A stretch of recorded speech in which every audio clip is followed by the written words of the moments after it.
खासतौर से एक रिलीजन हमेशा कॉम्पिटिटिव देखा गया है अपने हिंदुस्तान में, और ये माना गया कि उन्होंने तो टू नेशन थ्योरी करके एक देश ही अलग बना लिया, और उसके बाद भी अभी भी मंसूबे ये हैं कि आबादी बढ़ाओ और देश के अलग अलग हिस्सों को तोड़ते चले जाओ। इसको आप कैसे देखते हैं? हाँ, क्योंकि ये उनके मूल वही है ना, इस्लाम की जो मेन आइडियोलॉजी वो वही है ना। उसका आप पैटर्न देखोगे तो वो अभी से नहीं हो रहा ना। ये दूसरों के मंदिर तोड़ के अपना मंदिर बनाना या अपनी मस्जिद उसके ऊपर बनाना, वो पैटर्न तो मोहम्मद ने बहुत पहले से चालू कर दिया था, जब वो इसराइल के अंदर उसने मंदिर तोड़ा था। फिर ये जो मक्का के अंदर यहाँ पे कोई तो 60 देवियों का एक मंदिर था, वो वाला तोड़ा था, वहां पे जाके अपनी मस्जिद बनाई थी।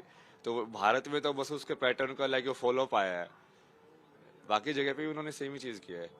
और उनका जो मेन जो फंडामेंटल है ये कि हमेशा सब लोग मुस्लिम ही होने चाहिए, और जो गैर मुस्लिम है वो कहीं ना कहीं वो क्या बोलते हैं इनफेडल या जो लोग वो रिजेक्टेड लोग है, मतलब काफिर हैं। काफिर हम्म।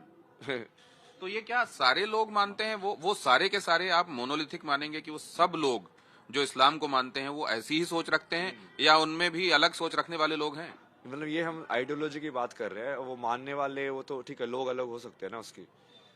ये तो हम उसकी बेसिकली जो शास्त्र जो है उसकी जो आइडियोलॉजी जो है, अब उसके अंदर जैसे मैंने आइडियोलॉजी के हिसाब से दूसरा वाला पक्ष भी बताया ना उसने, जैसे इस्लाम के अंदर साकार भगवान का कंसेप्ट ही नहीं है। साकार अल्लाह हो नहीं सकता, वो सिर्फ निराकार है। वो अपनी सृष्टि के अंदर शरीर लेके नहीं आ सकता। तो ये यहाँ पे वो तो आप कह रहे हैं इनकम्प्लीट कि है वो। कॉन्सेप्ट जो है वो ये है, बाकी उसमें सोच अलग अलग तरह की, आप ये कह रहे हैं? नहीं नहीं, मैं बोला हूँ कि कंसेप्ट वाइज भी वो इनकम्प्लीट है। वो साकार और निराकार दोनों में भगवान होने चाहिए, और ये सिर्फ वो साकार के अंदर नहीं मानते, इसकी वजह से बहुत सारी प्रॉब्लम्स हैं जो प्रैक्टिकलिटी में आती है जब उनकी लाइफ को तुम देखते हो। इसके हिसाब से वो कर्म का प्रिंसिपल को नहीं मानते। तो क्या आप ये मानते हैं कि रिलीजन ऑफ पीस या रिलीजन ऑफ वायलेंस, ऐसा कैटेगराइज किया जा सकता है किसी रिलीजन को? नहीं नहीं, religion of peace religion of violence तो होता ही नहीं ना। वो तो वायलेंस और पीस तो साथ में एग्जिस्ट करते हैं हमेशा। वो यदि कोई ऐसे बोल रहा है तो वो कहीं ना कुछ छुपा रहा है, मतलब। तो ये जो यूके में, यूरोप में जो लोग कह रहे हैं कि जो शरणार्थी बन के आए और उनकी वजह से परेशानी है, ये कैसे देखते हैं आप? ये सेम ही मेंटेलिटी है ना। जैसे वो मान लो, जैसे जो छोटी लड़कियों से शादी करने का ये सब कहाँ से आया प्रथा? क्योंकि उनके जो प्रॉफिट थे उन्होंने किया था, तो अब वो जो प्रॉफिट करेगा वही तो फॉलो करेंगे। जैसे यहाँ पे एक गुरु का होता है कि हाँ, एक गुरु ने जो किया सेम ही वो लीनेज वाले लोग फॉलो करते हैं। तो वही हो गया है कि हाँ, अब वो प्रथा के अंदर आ गया, उसका कोई लॉजिक नहीं है, कुछ नहीं है, मतलब। बट हाँ, चूंकि उनको अलाउड है, चूंकि अब उनके धर्म के अंदर ये हो गया है, चूंकि अब उनके प्रॉफिट ने बोला कि हाँ ये अलाउड है। एक बात और मैं आपसे जानना चाहता हूँ कि बाबा बनने की राह में बाबा जी की बूटी का कितना रोल होता है, वो जिसको बाबा जी की बूटी कहा जाता है? इतना रोल कुछ नहीं है ना। जैसे मैं सदगुरु के आश्रम में था तो वहाँ पे मैं कोई यूज नहीं करता था। पूरा बढ़िया से जो खाना वाना था वही साधना करना उसके हिसाब से, उस साधना के हिसाब से भी वो तुम वहाँ पे पहुंच जाते हो। बट अभी ठीक है, बूटी वाला फेज चल रहा है, मतलब। अभी आपका बूटी वाला फेज चल रहा है क्या? हाँ चल रहा है, बट वो ऐसे जरूरी नहीं है कि वो कंटिन्यू हो, या कोई भी चीज ऐसी ही नहीं है ना कि लाइफ में कि जो परमानेंट हो या नॉन परमानेंट हो टाइप से। तो कहीं ऐसा तो नहीं है कि इंटॉक्सिकेशन में कुछ इल्यूजन्स होते हैं जिनको आप मान लेते हैं कि ये जो है मुझे, ये शायद वो भान हो रहा है या वो एनलाइटनमेंट मिल रहा है, ऐसा तो नहीं होता? मतलब होने को तो हो भी सकता है, कई बार वो माइंड भी प्रोजेक्ट कर सकता है उसकी इमेज को। बट यदि वो सत्य नहीं होता तो फिर वो क्लैरिटी नहीं होती है साथ में। मतलब वो जब तुम साइंस का एक्सप्लेन कर रहे हो या मैथ का एक्सप्लेन कर रहे हो, जो कंसेप्ट की जो क्लैरिटी है वो नहीं आती फिर। तो बहुत ज्यादा तो नहीं कर रहे हैं ना आप? You have to keep yourself healthy also. मैं हेल्दी, हाँ। हाँ। अभी हेल्दी का तो धीरे धीरे हो रहा है, क्योंकि अभी वो थोड़ा वो उसकी वजह से अनहेल्दी नहीं है, मतलब जनरली लाइफ तो स्टाइल कोई थोड़ा। एक अभी, अब बस आखिरी में मैं आपसे ये जानना था, कुछ जो बड़ा आपके दिल के करीब हो, जो आप गुनगुनाते हो जब आप कभी अकेले बैठते हो, कुछ आता है दिल में? भजन गाता हूँ ना कौन बहुत सा? सारे में। शिव के ही भजन गाता हाँ, तो रहता हूँ। सुना दीजिए फिर, एक दर्शक वो भी सुनना चाहेंगे। जैसे काशी में ये वाले सानंद मानंद वाला बहुत गाया ना मैंने। सुनाइए सुनाइए। सानंद मानंद वने वसंतम आनंद कंगम हत पाप वृंदम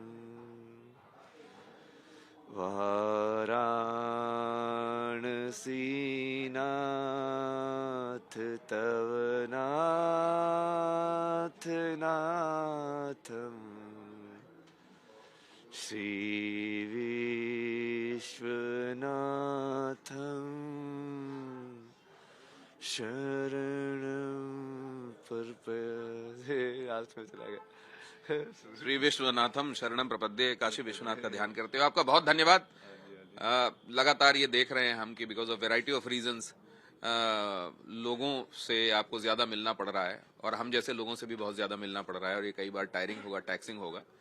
लेकिन अच्छा, आप चाहते हैं क्या कि ये आईआईटी में जाने वाले लोग या इस तरह के जो पढ़े लिखे लोग होते हैं बड़े मुश्किल से वहां पहुंचते हैं, आईएएस, आईपीएस, आईआईटी, आई जहां लगा रहता है, इस टैग तक पहुंचने वाले लोग जाएं और इधर चल दें? नहीं, वो इधर चलने की बात नहीं है ना। जैसे मैंने स्टार्टिंग में जब मैंने इस सब का कंटेंट डालना शुरू किया था, मेरे एक आईआईटी का दोस्त था इलेक्ट्रिकल इंजीनियर वाला, वो बोलता है यार मैंने को, जैसे उसने कुछ ट्राई किया हुआ केमिकल वगैरह, तो बोला कि मैंने केमिकल ट्राई किया, मेरे को सही में एक्सपीरियंस हो रहा है जो तू बोल रहा है, और मैं अब बता तू क्या करना है ना, मैं अपन कुछ बनाना है तो ये सब बनाते हैं ना, तू क्या कैरी कर रहा है, हम भी ऐसे कुछ लेते हैं चीजें।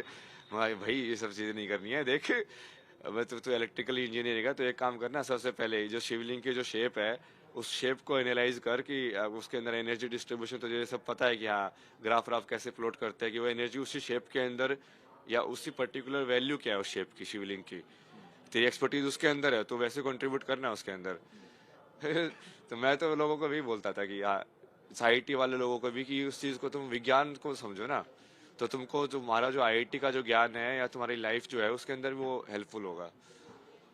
तो आपके पास चॉइस थी, उसके बावजूद आप इधर निकले। और कई लोग इसको ये भी कह सकते हैं कि चॉइस थी तो जिधर गए उधर आगे बढ़ाना, नहीं तो हमारे लिए एक कंपटीशन बढ़ा, हमारे लिए एक सीट कम क्यों कर दी?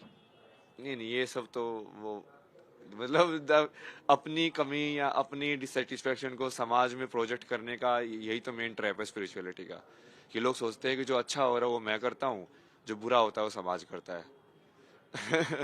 इसी ट्रैप में तो आप नहीं फंस गए जब आप माँ बाप को कहते हैं कि उन्होंने वैसे बर्ताव नहीं किया जैसे करना चाहिए था? नहीं, वो तो काइंड ऑफ पार्ट ऑफ लीला ही है। फाइनली तो कहीं ना कहीं मैं उनको भी एज ए ह्यूमन ही देखता हूँ ना, बट मैं एज ए ह्यूमन देखूंगा तो वो फिर पूरी गेम ही अलग हो जाएगा, क्योंकि वो तो ऐसे देख ही नहीं रहे हैं, तो कहीं ना कहीं मुझे भी कॉम्प्लीमेंट्री में वो पार्ट प्ले करना पड़ रहा है अभी।